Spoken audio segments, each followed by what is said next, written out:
Thanks. Yeah. Thanks for having me. I would have loved to come to Reykjavik, but I couldn't make it. So I hope I can at least give you the talk virtually.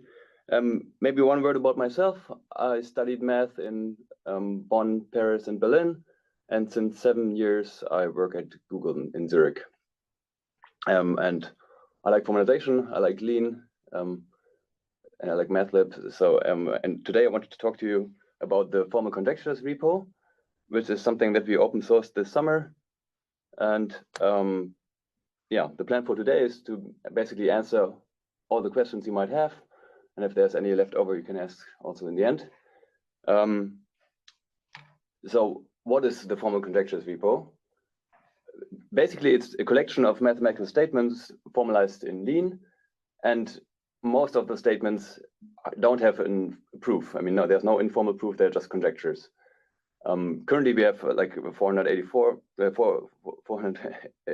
open conjectures, but we also have solved variants of conjectures. And I'll show you in a second how this often is naturally the case. When you're formalizing an open conjecture, then on the way, you often also hit like solved problems and proved variants. That is statements where there is an informal proof available, or even a formal proof. So let's dive into this repo here. So here's a famous example of a famous open problem, the irrationality of Riemann zeta values. So for odd natural numbers, we conjecture that like the zeta of those numbers is irrational. And the smallest open question here is to prove this for zeta of 5, because a priori proved this is true for 3. So in our repo, there's also the solved variant for like that zeta of 3 is irrational. We have like we wrote an attribute and like label everything, every statement, whether it's solved or open. Solved here means there's an informal proof. I don't think anybody has formalized a priori is irrational in Lean. Well, I'm not sure. And then there's like also other variants and other, other solved variants. For example, Zudelin has proved that like one of the 4, zeta 5, zeta 7, zeta 9, zeta 11 is irrational, and so we formalize the statement and label it as solved. And we also have like the most general version here that I think in this file is that we conjecture that for all like positive odd integers irrational. And so yeah, this is like an example of how the file in the repo looks like. I'll go over like what kind of stuff we have in here. You can see it here a bit in the directories, but I also put it on the slides. So currently the problem sources we have, the biggest chunk comes from something called the Erdős problems. This is a collection by Thomas Bloom, who went through essentially all the 1,000 Erdős papers and picked out conjectures from those, and collected them together. If sometimes Erdős mentioned the same conjecture in 3 papers, he kind of organized that those problems, and they come mainly from number theory and combinatorics. We have a bunch of super famous conjectures from Wikipedia. I mean, basically every conjecture that has a name and is on Wikipedia is fair game for a repository. And then we also have conjectures from random archive papers, journal papers, books. And currently, I think we have like 10 math overflow questions also as conjectures. So basically, every open conjecture that like a mathematician has thought about and has some time to write it down is fair game and should be added to this repository. That being said, of course, it's very difficult to add an arbitrary conjecture if the stuff is not, if MATLAB is not yet ready for it, right? So if we, I mean, so we of course we can add definitions, and we have also like a for MATLAB directory if some definition is used by multiple open conjectures. But we, I mean, it's not feasible to add like thousands of lines of code just to state a conjecture. So those thousands of lines of code should then first go into a MATLAB, and then you can state the conjecture. So as MATLAB grows, we can also, in the open conjectures repository can also grow. So this brings us to the second question: why would you make such a collection? What's the point? So, like let me jump in with the second point here. So one thing is that by collecting these open conjectures, we kind of see what is still missing in MATLAB and what like areas in MATLAB like are not as developed as they should be, because mathematicians are interested in these questions, ask conjecture stuff about it, but the tools are not there yet. So this kind of guides the direction that MATLAB should be going. And also it's useful because it clarifies the meaning of conjectures. I mean, sometimes in papers, like the conjectures are only like vaguely stated, and then it's not so clear if you have solved the conjecture when you make like progress in one direction. And when you write it down in Lean, it's pretty clear what the exact meaning of these conjectures is. And you can of course also have a more or less precise, like difficult variants of a single conjecture. So, or like have a family of conjectures, and then you can clearly say, I like proved this like special case of the conjecture and not the general case. And yeah, that's like one aspect of it.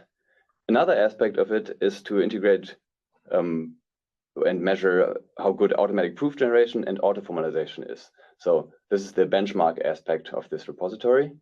The idea here being that we see progress in automatic proof generation. I mean, like for geometry, the preceding talk by Mauricio was like one example, I suppose. You can automatically prove geometry theorems. We have seen last year's result in like in Math Olympiad type of questions where AlphaProof made progress in automatic proof generation, and I think it would be useful to have a benchmark for this. And what better benchmark than to have open conjectures, because for that benchmark, it is impossible to leak the solutions. I mean, we have seen with other benchmarks like mini-F2F and Putnam Bench and so on that, I mean, the solutions might get leaked, and like then it's not so clear if the automatic proof generation is just like reciting what it remembered instead of actually generating a proof. And so this is a benchmark that cannot be leaked. And if you have sufficiently many open conjectures, then there's a chance that some of the conjectures are automatically proved. And I'll show you an example in a little bit where something of the sort was done.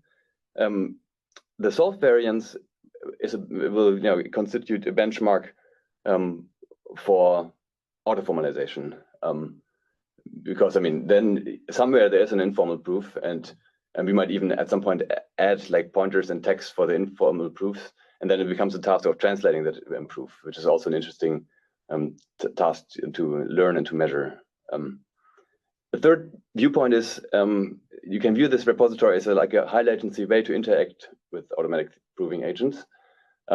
So this is the idea here is that, I mean, if you hear about these proving agents and you think, oh, well, maybe one of these chatbots is good at like proving my little theorem because it has the taste of an Olympiad exercise or something, then currently what you have to do is you paste it into like a chat window and then, paste the result back into your Lean and see if it compiles. It doesn't compile, you're like disappointed, and maybe a new version comes out like next month, and then it would work, but you don't know. So what a better way would be to just make a pull request to a repository and then assume that people who are interested in developing automatic proving agents will take our repository and run their tools on our repository and tell you when a conjecture is solved. I mean, it's still a bit of a future idea, but that's at least one idea behind it.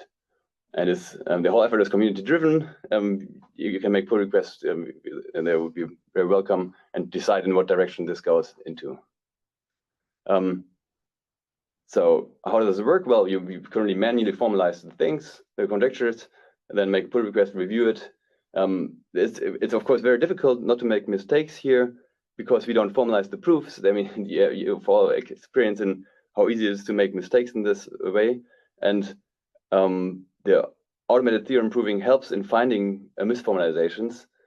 If it's trivial to prove it with these tools or prove the opposite of the statement, then it's probably misformalized. And we've seen this during adding these problems many times, that we made mistakes when adding like these formalizations of open statements, and it was trivially true because we forgot to exclude 0 or something, or forgot to add an assumption, or had too many assumptions. And in the third way, how to mitigate this, like to avoiding misformalization, is to add test statements. And I mean, just like MATLAB does have like API tests and like little theorems that are easy to prove, variants that we can prove. And it's but still, I mean, I'm still pretty sure that like out of the 400 theorems, there's probably 10 that are misformalized. That is where the formal version doesn't correspond to the informal versions. Yeah. So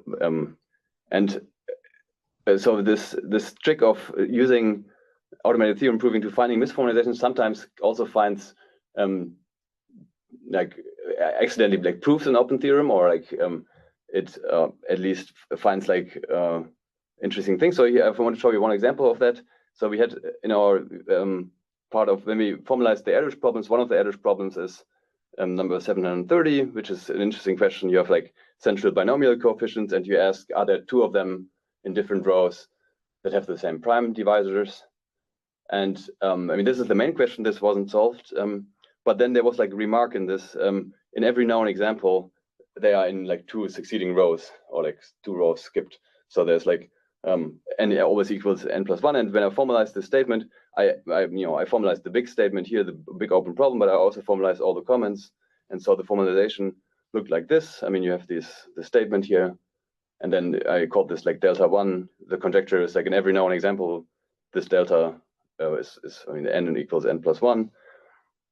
And then we, I mean, in order to find misformalizations, we ran alpha proof on it, and alpha proof found a disproof for this, namely the counterexample n equals 10,003 and m equals 10,005. So of course, in some sense, alpha proof is like the wrong tool for this kind of question. You should just make a numerical search and write like a little program to find these counterexamples. And this is what we've done afterwards, and like found many more counterexamples of this sort. And also, if you look closely, there was an OAS sequence where this 10,003 was already implicitly mentioned. So it's not really a new result, but it shows that, I mean, like at least this in every known example, n equals n+1 is like a statement that we don't now can this is now decided in some sense. And this is like one example. Now the who, like who's contributing. Currently, I mean, since we launched in the summer, we have many contributors. One of them is, I think, present in the room. Eric is in Reykjavik right now, I think. This is also one way of viewing this is that, I mean, if you talk to mathematicians who are not interested in formalization and Lean, and you tell them, well, you could formalize your archive paper, I mean, they will say, well, it will take me a year to learn Lean, and it's like super. I mean, I have other stuff to do. I want to do proof theorems and whatever. It will take them much less time to learn enough Lean to formalize a conjecture, only the statement, because of course formalizing the proofs is much more difficult than formalizing just the statements. I mean, one example is Fermat's last theorem. I mean, the statement is pretty easy to formalize, the proof not so much, from what I hear. So you could probably convince your mathematician friend who is not interested in Lean to at least formalize the statement or their favorite conjecture. I mean, assuming that the MATLAB is ready for that. And we do see lots of contributors where this is in some sense their entry point to Lean and MATLAB. I think it's a nice way of getting started with formalization as well. Yeah. So that's it. I'm happy to answer your questions.